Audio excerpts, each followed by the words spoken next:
When it became clear that Operation Market Garden had failed, new operations were being prepared, including an attack northwards by the Canadian 2nd Infantry Division from Antwerp to Bergen-op-Zoom. Once arrived at Ossendrecht, the Canadians would open up the attack on Walcheren to liberate the mouth of the river Scheld. The Canadian 2nd Infantry Division started its advance on the 2nd of October 1944, and on the 5th of October the division stood at the Belgian-Dutch border. The Canadians liberated Putte and took Ossendrecht on the 6th of October. From there they were a 5 kilometer distance from Ossendrecht. On October 7, 1944, the 5th Infantry Brigade of the division began the advance from Ossendrecht towards Ossendrecht to cut off Walcheren and Zuid-Beveland. But they had to face a strong German defense, and the German 7th Infantry Division was stationed in Zuid-Beveland and the 719th Division north of Antwerp. This, with all the help the natural terrain provided with the channels and rivers, made it a difficult target.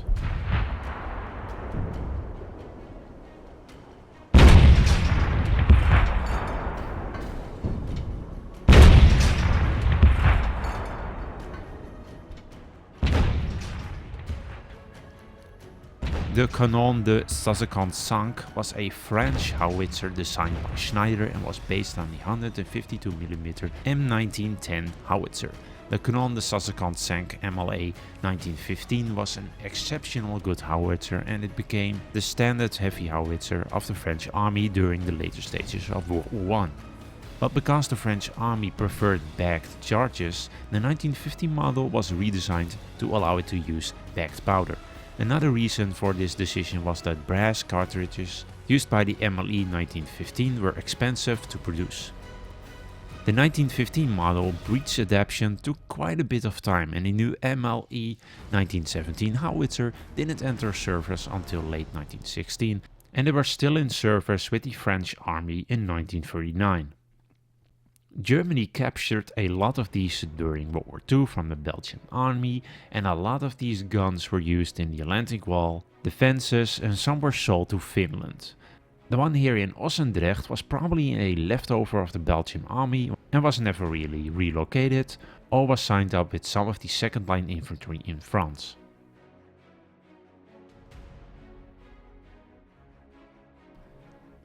On the 6th of October, Ossendrecht was defended by a small group of Germans, because the German command was more focused on defending Ossendrecht.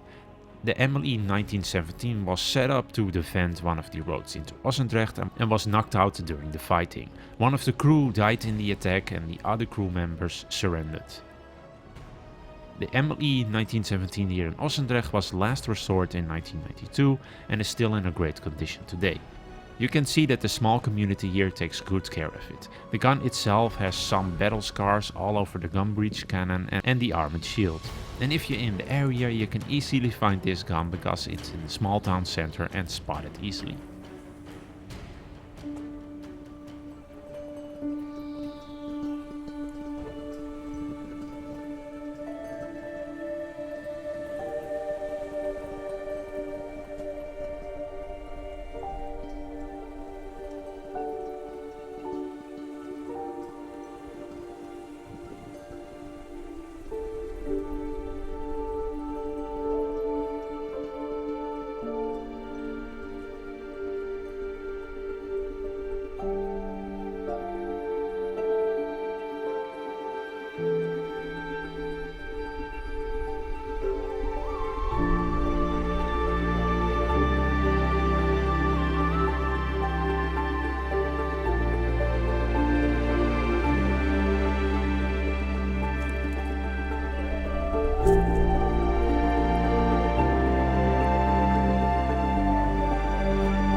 The fighting in the area of Ossendrecht is remembered by several monuments, and we're going to have a look at some of them.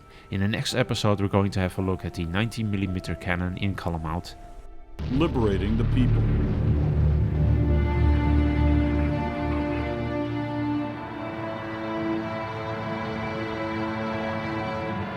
The Dutch have never forgotten, never.